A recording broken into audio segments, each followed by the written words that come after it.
তৃতীয় শুক্রবার, আজকে 16 তারিখ। কত তারিখ? 16 তারিখ রজব মাসের 16 তারিখ 1446 হিজরি। বাংলা আরবি বাজার আরবি বাংলা 39, ইংরেজি 17। যাই হোক, আল্লাহ রাব্বুল আলামিন যে আমাদেরকে বিভিন্ন ঝামেলা থেকে, ব্যস্ততা থেকে মুক্ত করে তার ইবাদতে শরীক হওয়ার তৌফিক দিয়েছেন, সেজন্য সকলে উচ্চ আওয়াজে বলুন আলহামদুলিল্লাহ। আলহামদুলিল্লাহ। লক্ষ কোটি দুরূদ ও সালাম ওই নবীর কদম মোবারকে, যে মুস্তাফা সকল নবীদের ইমাম, এমন নবীজির প্রতি দুরূদ ও সালাম যে নবীর সফর হয়েছে মেরাজ, যে নবীজির বাহন ছিল বোরাক, এমন একজন নবী পেয়ে আমরা আনন্দিত, গর্বিত এবং তারই আদর্শকে সামনে রেখে আমাদের আগামীর পথ চলা, আল্লাহ যেন আমাদের আগামীর পথ চলাকে সুন্দর করেন, নবীর আদর্শ মোতাবেক সুন্নত তরিকায় কবুল করেন, সকল বলেন আমিন। যেহেতু মাসটা রজব মাস, এই জন্য এই মাসে কিতাবের মধ্যে আসছে আমার নবীর মেরাজ হয়েছে। মেরাজ শব্দের অর্থ হচ্ছে ঊর্ধ্বগমন, ঊর্ধ্বে আরোহণ, উপরে ওঠা। সুবহানাল্লাহ। আল্লাহ রাব্বুল আলামিন মেরাজের বর্ণনা দিতে গিয়ে সূরাত বনী ইসরাঈলের মধ্যে আল্লাহ রাব্বুল আলামিন ডাক দিয়ে বলেন, বিসমিল্লাহির রাহমানির রাহিম, সুবহানাল্লাযী আসরা বি'আবদিহি লাইলাম মিনাল মাসজিদিল হারাম ইলাল মাসজিদিল আকসা আল্লাযী বারাকনা حوله لنريه من آياتنا إنه هو السميع البصير. الله أكبر. الله رب العالمين এমন একটা ঘটনা ঘটিয়েছেন, যে ঘটনা আশ্চর্যপূর্ণ, এটা রহস্যময়, গেরা একটি বরকতময়, বরকতে পরিপূর্ণ। এই জন্য আল্লাহ রাব্বুল আলামিন নিজেই সুবহান শব্দ ব্যবহার করে আমাদেরকে জানিয়েছেন, এই ঘটনা শুনবার আগে পরে মাঝখানে বেশি বেশি করে সুবহানাল্লাহ। আল্লাহ নিজে যেখানে আমাদের সুবহানাল্লাহ বলছেন, আল্লাহ রাব্বুল আলামিন সূরা বনী ইসরাঈলের মধ্যে আল্লাহ রাব্বুল আলামিন বলতেছেন যে তুমি একটু আগে তেলাওয়াত করেছি, পবিত্র মহিমাময় যিনি তার দাসকে তার নিদর্শন দেখাতে রজনী যুগে ভ্রমণ করেছিলেন মসজিদুল হারাম থেকে, অর্থাৎ কাবা শরীফ থেকে মসজিদে আকসা পর্যন্ত। সুবহানাল্লাহ। আল্লাহ রাব্বুল আলামিন বলছেন যার পরিবেশ তিনি করেছিলেন বরকতময়, নিশ্চয় তিনি সর্বশ্রোতা এবং সর্বদ্রষ্টা। আল্লাহ রাব্বুল আলামিন বলতেছেন, আমি আমার বন্ধু হাবিবকে, আমি আমার নবীকে, আমি আমার দাসকে, আমি আমার গোলামকে আমার নিদর্শন দেখাইতে মসজিদে হারাম থেকে, অর্থাৎ বাইতুল্লাহ কাবা শরীফ থেকে আমি মসজিদুল আকসা, যেটা মুসলমানদের আগের কিবলা ছিল, ওই কিবলা পর্যন্ত আমি ভ্রমণ করেছি। আওয়াজ দিয়ে বলুন সুবহানাল্লাহ। এটা চারপাশ বরকতে ঘেরা, বরকতে পরিপূর্ণ। আল্লাহ রাব্বুল আলামিন শেষে বলতেছেন, ইন্নাহু হুয়াস সামিউল বাসীর, নিশ্চয়ই তোমার আল্লাহ সর্বশ্রোতা, তিনি সব জায়গায় শোনেন, সব জায়গায় তিনি দেখতে পান। পৃথিবীর কোনো কিছু কোনো জায়গায় তার কুদরতের চোখের আড়াল হইতে পারে না। সুবহানাল্লাহ। ফিলিস্তিনিদেরকে কষ্ট দিচ্ছিল ওই গাজায় মানুষদেরকে হাজার হাজার লক্ষ লক্ষ মানুষদেরকে ঘর ছাড়া করেছে, বাড়ি ছাড়া করেছে, তাদেরকে পানি না দিয়ে কষ্ট দিয়েছে, আহার না দিয়ে কষ্ট দিয়েছে, আহারের যন্ত্রণায়, কোদায় যন্ত্রণায় তারা ঘাস পর্যন্ত খেতে বাধ্য হয়েছে। এমন করুণ দৃশ্য পৃথিবীর মানুষ দেখতে পেয়েছে। হায় রে হায়, আল্লাহ তো দেখতেছে, আল্লাহ তো মাজলুমের দোয়াগুলো ডাইরেক্ট পর্দা ছাড়া কবুল করে থাকে। মাজলুমের দোয়া আল্লাহ রাব্বুল আলামিন কবুল করে থাকেন, ডাইরেক্ট কোনো মাধ্যম লাগে না। এই জন্য আল্লাহ রাব্বুল আলামিন মাজলুমের দোয়া কবুল করেছেন। যারা ওই ফিলিস্তিনিদেরকে মারতে সাহায্য করেছিল, সহায়তা করেছিল, অস্ত্র দিয়ে, পরামর্শ দিয়ে, সর্দারি করেছিল, এদেরকে এবার আল্লাহ রাব্বুল আলামিন জায়গা মতো ধরা আরম্ভ করেছে। দেখতে পেয়েছেন আপনারা আমেরিকা লস অ্যাঞ্জেলস একটি জায়গা, একটি শহর জ্বালিয়ে আল্লাহ রাব্বুল আলামিন তছনছ করে দিয়েছে। লক্ষ লক্ষ বাড়িঘর আগুনে পুড়ে ছারখার হয়ে যাচ্ছে। কেউ আগুন লাগায় নাই, লাগিয়েছেন একজন, তিনি আল্লাহ লাগিয়েছেন আগুন। যেটা পানি দিলেও নিতেছে না, শুধু বারে ওই বারে ওই। এটাকে বলা হয় আবা, এক ধরনের লাভা। এই আগুনটা বাতাসের সাথে ছড়িয়ে পড়তেছে। বাতাস মৃদু মৃদু শুকনো বাতাস, জড়ো হাওয়া, এই বাতাসের সাথে আগুন বাড়তেছে বাড়তেছে।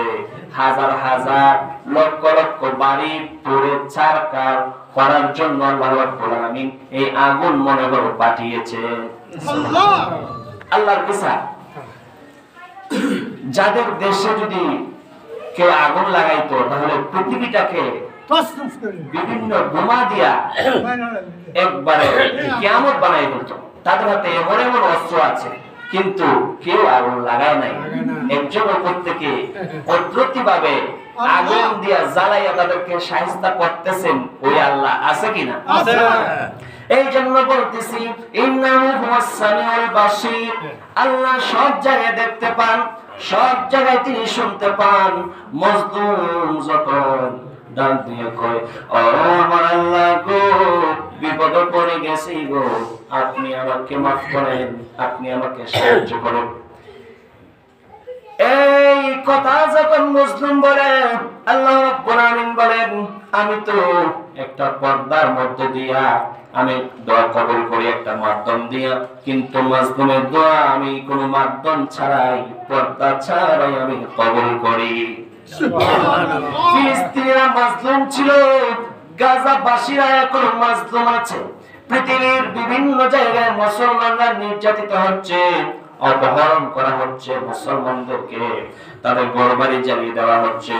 আল্লাহ রাব্বুল আলামিন যারা ঈমানদার, যারা ঈমান এনেছে, সৎ কাজ করেছে, আল্লাহ রাব্বুল আলামিন ওয়াদা দিয়েছেন, আমি কিয়ামত পর্যন্ত তাদের সঙ্গে আছি, তাদেরকে সাহায্য করার জন্য। সুবহানাল্লাহ। এই জন্য আসুন, যে কথা বলছিলাম, এই মাসটা যেহেতু রজব মাস, এই মাসে তার হাবিবকে আল্লাহ রাব্বুল আলামিন বরণ করেছেন। আমার নবী শুয়ে আছেন, ওনার চাচাতো বোন উম্মে হানির ঘরে জিবরাইল আলাইহিস সালাম। আমার নবী তন্দ্রাচ্ছন্ন, একবারে গভীর ঘুমে না। আমার নবী ঘুম ঘুম বা চক্ষু বন্ধ, ঘুমের মাধ্যমে আমার নবী শুয়ে আছেন, কিন্তু আমার নবীর পলকটা জাগ্রত। এবার জিবরাইল আলাইহিস সালাম আসলেন, আয়েশা বলতেছেন, এবার কি করবেন? নবীকে ডাক দিবেন কি দিবেন না? নবীকে যদি ঘুমন্ত অবস্থায় ডাকতে হয়, তাহলে বেয়াদবি হয়ে যায়, বেয়াদবি হয়ে যাবে। এই জন্য তিনি ডাকতেছেন না উচ্চ আওয়াজে। কি করবেন কি করবেন? বাঁধতে বাঁধতে তিনি অবশেষে বাধ্য হয়ে জিব্রাইলের ওই জিহ্বাটা আমার নবীর কদম মোবারকের মধ্যে লাগাইছে। কেন লাগাইছে? আমার নবীকে ঘুম থেকে জাগ্রত করার জন্য। এবার আমার নবী দেখতেছেন জিব্রাইল পাশে। কি জিব্রাইল, কেন আসছো? ইয়া রাসূলুল্লাহ, ইয়া হাবিবাল্লাহ, নবী গো, আপনাকে আমার আল্লাহ দাওয়াত দিয়া আমার মাধ্যমে নেওয়ার জন্য আমাকে পাঠাইছে। সুবহানাল্লাহ। দয়াল নবী যাই দিদারে নিলেন খোদা তাআলা, নূর নবী যাই দিদারে নিলেন খোদা তাআলা। সেই খুশিতে বড় সবাই দরুদ সাল্লি আলা, সেই খুশিতে বড় সবাই দরুদ সাল্লি আলা। নূর নবী যাই দিদারে নিলেন খোদা তাআলা, নূর নবী যাই দিদারে নিলেন খোদা তাআলা। সেই খুশিতে বড় সবাই দরুদ সাল্লি আলা। জিবরাইলে হুকুম পায়া মক্কায় আসেন দাওয়াত লয়া, জিবরাইলে হুকুম পায়া,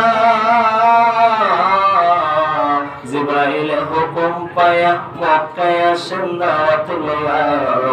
উম্মে হানির ঘরে পাইলেন নবী কামলিওয়ালা। খারাপ লাগতেছে? উম্মে হানির ঘরে পাইলেন নবী কামলিওয়ালা। সেই খুশিতে বড় সবাই দরুদ সাল্লি আলা, সেই খুশিতে বড় সবাই দরুদ সাল্লি আলা। নবীকে বিশ্রামে পায়া জিবরাইল থাকেন দাঁড়ায়া, নবীকে বিশ্রামে পায়া, নবীকে বিশ্রামে পায়া জিবরাইল থাকেন দাঁড়ায়া। ডাক দিতে সাহস না পেয়ে জিহ্বা কদম তোলা, ইয়া রাসূলুল্লাহ, ডাক দিতে সাহস না পেয়ে জিহ্বা কদম তোলা। সেই খুশিতে বড় সবাই দরুদ সাল্লি আলা। যে কথাটা বলছিলাম গো, আমার নবী মেরাজ শরীফে যাবেন। আর জিবরাইল আলাইহিস সালাম আসলেন এমন একটা সময়ে আল্লাহ রাব্বুল আলামিন কোরআনুল হাকিমে বনি ইসরাঈলের মধ্যে জানিয়ে দিয়েছেন, আমি আমার বন্ধুকে মেরাজ করিয়েছি, ভ্রমণ করিয়েছি, আমার কাছে এনেছি দিদার দেওয়ার জন্য। আমার নবীর মেরাজ হয়েছে রাত্রিবেলা। কোন সময়? রাত্রিবেলায়। পুরা রাত্রি না, রাত্রির একটা অংশ। কিছু সময় আমার নবী রাত্রির শেষ একটি অংশ, শেষ অংশ তিনি ভ্রমণ করেছেন। আল্লাহর বাড়ি তিনি মেহমান হিসাবে, দাওয়াতি হিসাবে তিনি গিয়েছেন। এবার জিবরাইল বলতেছেন, ইয়া রাসূলুল্লাহ, ইয়া হাবিবাল্লাহ, আসেন, আমার সাথে আসেন। এবার আমার নবীকে নিয়ে যাওয়া হলো জমজম কূপের কাছে। আমার নবীকে জমজম কূপের কাছে নিয়ে যাওয়ার পরে আমার নবীর বক্ষ বিদীর্ণ করা হলো, বুক ছেড়া হলো, একটি স্বর্ণের পাত্র আনা হলো। এই পাত্রের মধ্যে আমার নবীর ওই সিনাটাকে ছাদ করে ওপেন সার্জারি, হার্ট সার্জারি করা হলো। আমার নবীর ওই হৃদয়টাকে এখানের মধ্যে রাখা হলো। আর ওই জ্ঞান এবং হিকমতে পরিপূর্ণ করে জমজম কূপের পানি দ্বারা দুইয়া আবার পবিত্র কইরা জায়গা মতো ওই কলবটাকে প্রতিস্থাপন করা হলো। আওয়াজ দিয়ে বলুন না সুবহানাল্লাহ। জমজম কূপের পানি দিয়ে নবীর কলব ধুইছে জিবরাইলে। এবার বলতেছি, ইয়া রাসূলুল্লাহ, ইয়া হাবিবাল্লাহ, নবী গো, দেরি করা যাবে না, আসেন। এবার আমার নবীর সামনে একটা প্রাণী আনা হলো, যেটাকে চড়িয়ে, যেটার মাধ্যমে আরোহণ করাইয়া নবীকে আল্লাহর বাড়ি নিয়ে যাবে। এবং ওই প্রাণীটার রং ছিল সাদা। ওই প্রাণীটার নাম হচ্ছে বুরাক। নাম কি? বুরাক। বুরাক শব্দের অর্থ একটা হলো আলোর গতি সম্পন্ন। এটা রং ছিল সাদা। এটা গাধার চেয়ে একটু বড়, খচ্চরের চেয়ে একটু ছোট, ঘোড়ার চেয়ে একটু ছোট। এটা এত গতি সম্পন্ন, আপনার আমার দৃষ্টি যতদূর যায় এক লাফে সে ওই দৃষ্টি সীমা অতিক্রম করার ক্ষমতা রাখে। এত গতি সম্পন্ন আজকের রকেট এটার পেছনে পারবে না। আজকের বিমান যত দ্রুত গতির হোক না কেন, আমার নবী যে যুগে মেরাজ করেছেন ওই যুগে রকেট বিমান এগোন ছিল ছিল? আমার নবীর মেরাজ যেই সময় হয়েছিল, এই সময় তো বিমানও ছিল না, রকেটও ছিল না, উড়োজাহাজ ছিল না, এরোপ্লেন ছিল না। ওই সময় আল্লাহ রাব্বুল আলামিন বুরাকের মাধ্যমে এমন একটা জান্নাতি বাহনের মাধ্যমে আমার নবীকে চড়াইয়া আল্লাহর বাড়ি নিছে। এবার বলতেছি, ইয়া রাসূলুল্লাহ, ইয়া হাবিবাল্লাহ, নবী গো, আপনি এটার মধ্যে আপনি উঠেন। এবার যখন নবী আমার ওই বুরাকের মধ্যে উঠবেন, লম্বা ঘটনার সংক্ষেপ করে দিচ্ছি। এবার বুরাকের মধ্যে আমার নবী উঠানো হলো। এবার বুরাক চলতেছে। বুরাক 3 জায়গায় যাত্রা বিরতি করেছে। প্রথম জায়গায় আছে একবারে ওরাল দিয়া যাইয়া ওই মদিনা শরীফ গেছে। আর যাওয়ার পর বলতেছে, এবার জিবরাইল বলতেছে, ইয়া রাসূলুল্লাহ, ইয়া হাবিবাল্লাহ, পরবর্তীতে এই মদিনা শরীফ হবে আপনার হিজরতের স্থান। আবার ওরাল মারছে, আবার যাত্রা বিরতি করছে। ওই আমার মুসা কালিমুল্লাহ ওই যে পাহাড়ের মধ্যে আল্লাহর সাথে কথা বলেছিলেন, যেই পাহাড়ে আল্লাহর সাথে তিনি সাক্ষাৎ করেছেন, ওই পাহাড়ের মধ্যে আবার যাত্রা বিরতি করেছে।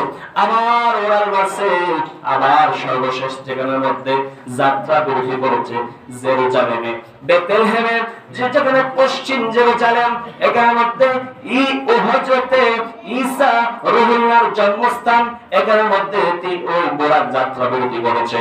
এবং বুরাক যেতে যেতে বাইতুল মুকাদ্দাস পর্যন্ত গিয়েছে। যাওয়ার পরে আমার নবী বুরাককে একটা পাথরের সাথে ছিদ্র করে বুরাকটিকে বেঁধে রাখলেন, যেখানে অন্যান্য নবীরা আয়েশা তাদের প্রাণীগুলোকে বাইন্ধা রাখতো। অন্যান্য নবীরা যেখানে তাদের পশুকে বেঁধে রাখতো বুরাকের দেওয়াল, ওই দেওয়ালের মধ্যে আমার নবী ওই বুরাকটাকে বেঁধে রাখলেন। এবং আমার নবী 2 রাকাত নামাজ আদায় করেছেন। আমার নবী লম্বা ঘটনা সংক্ষেপ করে দিচ্ছি। 2 রাকাত নামাজ করার পরে আমার নবীর সামনে এবার জিবরাইল কয়, ইয়া রাসূলুল্লাহ, ইয়া হাবিবাল্লাহ, নবী গো, আপনার কাছে এগুলো হাদিয়া এনেছি, কি এনেছো? এবং আমার নবী দেখতেছেন 2টা পেয়ালা, একটা পেয়ালার মধ্যে শরাব রাখা, আর একটা পেয়ালার মধ্যে দুধ রাখা। এবার আমার নবীর সামনে পেশ করা হলে আমার নবী দুধটাকে গ্রহণ করলেন। আওয়াজ দিয়ে বলুন সুবহানাল্লাহ। জিবরাইল বলতেছে, ইয়া রাসূলুল্লাহ, ইয়া হাবিবাল্লাহ, আপনি আপনার দিনের স্বভাবজনিত আপনি উপকারী একটি জিনিস আপনি গ্রহণ করেছেন। আপনি যদি শরাবটাকে গ্রহণ করতেন, তাহলে আপনার উম্মতগুলো বিভ্রান্ত হয়ে যাইত, পথভ্রষ্ট হয়ে যাইত। আওয়াজ দিয়ে বলুন না নাউযুবিল্লাহ। ইয়া রাসূলুল্লাহ, আপনি উপকারী জিনিস গ্রহণ করেছেন, দুধের মধ্যে বরকত ঢুকিয়েছেন কে? আল্লাহ। বাঙালি দুধ বেচা মদ কিনে বিড়ি টানে, আছে কিনা? দুধ বেচা পান খায়, বিভিন্ন চুন খায়। আমি পান খাওয়ার ব্যাপারে কিছু বলবো না। দুধ কিন্তু উপকারী একটি জিনিস। দুধ সম্পর্কে আপনারা অনেকে জানেন, কিন্তু মানতে পারেন না। আমার নবীর সকালের ব্রেকফাস্ট ছিল, জানেননি? 7টা জোয়া খেজুর আর 1 কাপ দুধ মোবারক। আওয়াজ দিয়ে বলুন সুবহানাল্লাহ। দুধের মধ্যে এমন প্রোটিন, এমন ভিটামিন, এমন মিনারেল, কেউ যদি শুধু দুধ খায়, অন্য কোনো খাবার না পায়, দুধই তার জন্য যথেষ্ট। সুবহানাল্লাহকে আগে দিতাম। ছোট্টবেলায় ছোট্ট সন্তান মায়ের দুধ খায়, ভাত নাই, মাছ নাই, মাংস নাই। ওই বাচ্চাকে আস্তে আস্তে বড় করেন কে? আল্লাহ। তাকে মোটাসোটা করেন কে? আল্লাহ। দুধের মধ্যে আল্লাহ রাব্বুল আলামিন এমন কিছু রেখেছেন। মুসা কালিমুল্লাহ একবার ডাক দিয়ে কয়, ও আল্লাহ গো, আপনি যদি খাইতেন তাহলে কি পছন্দ করে খাইতেন? আল্লাহ তো খায় না, ঘুমায় না, আল্লাহ তো নিদ্রা যায় না, আল্লাহর মতো তো খেও নাই। এবার আল্লাহ বলেন, আমি যদি খাইতাম, পান করতাম, তাহলে আমি দুধ বেশি করে পান করতাম। আওয়াজ দিয়ে বলুন সুবহানাল্লাহ। এই জন্য দুধটাকে মূল্যবান মনে করবেন, দুধটাকে বেশি বেশি পান করবেন। সাবধান, পেট যদি খারাপ থাকে খাইবেন না। পেট খারাপ থাকলে অসুবিধা আছে, আছে কিনা? আছে। এই জন্য আসুন এবার আমি পূর্বের জায়গায় ফিরে যাচ্ছি। আমার নবী এবার দুধ খেলেন, আমার নবী এবার আস্তে আস্তে আমার নবীকে ঊর্ধ্ব আকাশে ওঠানো হলো। নবী আবার শুরু করলেন যাত্রা, আল্লাহর বাড়ি যাবেন আল্লাহর হুকুমে। এবার তিনি প্রথম আসমানের দরজায় যখন জিব্রাইলকে সাথে নিয়ে গেছে গো, জিব্রাইলকে অন্য ফেরেশতা, আকাশের যে দারোয়ান ফেরেশতা, ওই দারোয়ান ফেরেশতা বলতেছে কে? জিব্রাইল কয় আমি। আসসালামু আলাইকুম। কয় আপনার সাথে একজন লোক দেখা যাচ্ছে, উনি কে? কয় উনি কি চিনো না? উনি হচ্ছে আখিরি জামানার আল্লাহর হাবিব, আল্লাহর বন্ধু। সুবহানাল্লাহ। কয় উনি কি দাওয়াত পেয়েছেন নাকি? বলে হ্যাঁ, উনি দাওয়াত দেওয়া হয়েছে ওনাকে, উনি এমনিতে আসেন নাই। তাহলে এবার আকাশের ফেরেশতা আসমানের দরজা গেট খুলে দিয়েছে, আর মারহাবা মারহাবা বলতে বলতে আমার নবীকে অভিবাদন জানাইতেছে।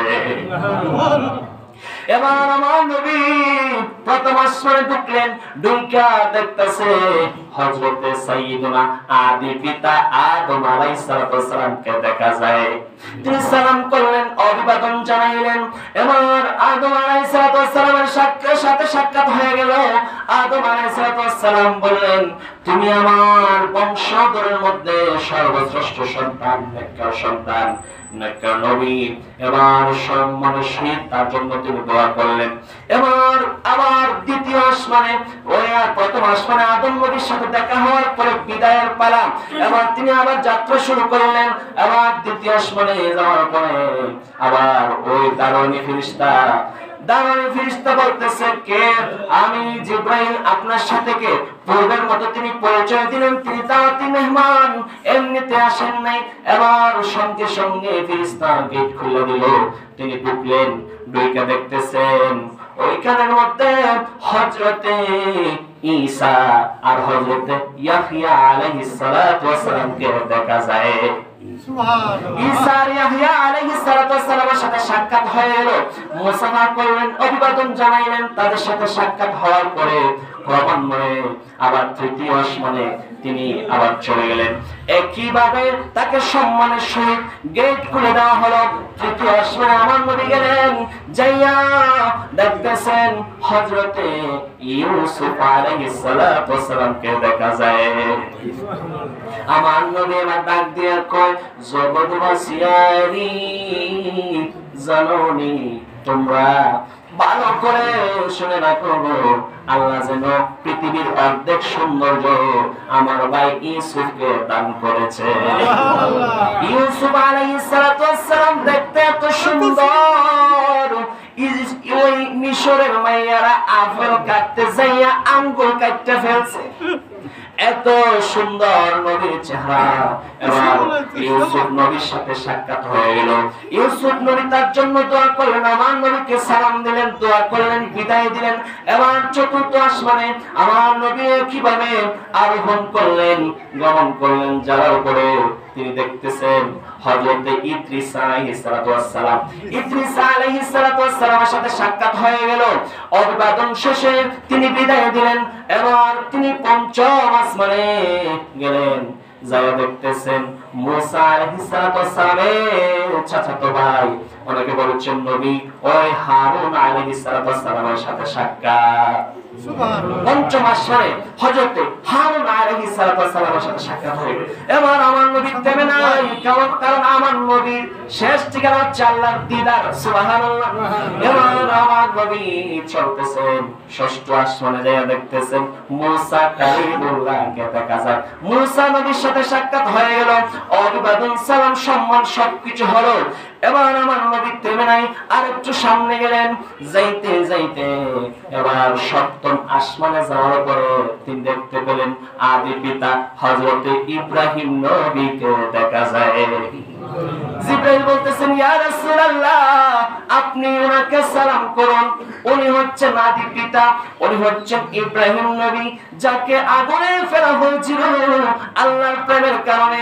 আল্লাহ রাব্বুল আলামিন আগুনকে ফুল বাগিচা বানাইয়া ইব্রাহিমকে মর্যাদা দান করেছে। এবার ইব্রাহিম নবীর সাথে সাক্ষাৎ হয়ে গেল। ইব্রাহিম নবী দেখতে পেলেন তিনি আকাশে ফেরেশতাদের একটি ঘর আছে, ফেরেশতাদের একটি ইবাদতগাহ আছে। এই ইবাদতের জায়গাটার নাম হচ্ছে আকাশে বাইতুল মামুর। আকাশে বাইতুল মামুরের মধ্যে তিনি হেলান দিয়ে আছেন। এবার তিনি দেখতেছেন ওই আকাশে বাইতুল মামুরে কোটি কোটি নয়, অসংখ্য মিলিয়ন বিলিয়ন এত বেশি ফেরেশতারা ঘুরিয়া ঘুরিয়া তাওয়াফ করে, যা গণনা করে শেষ করা যাবে না।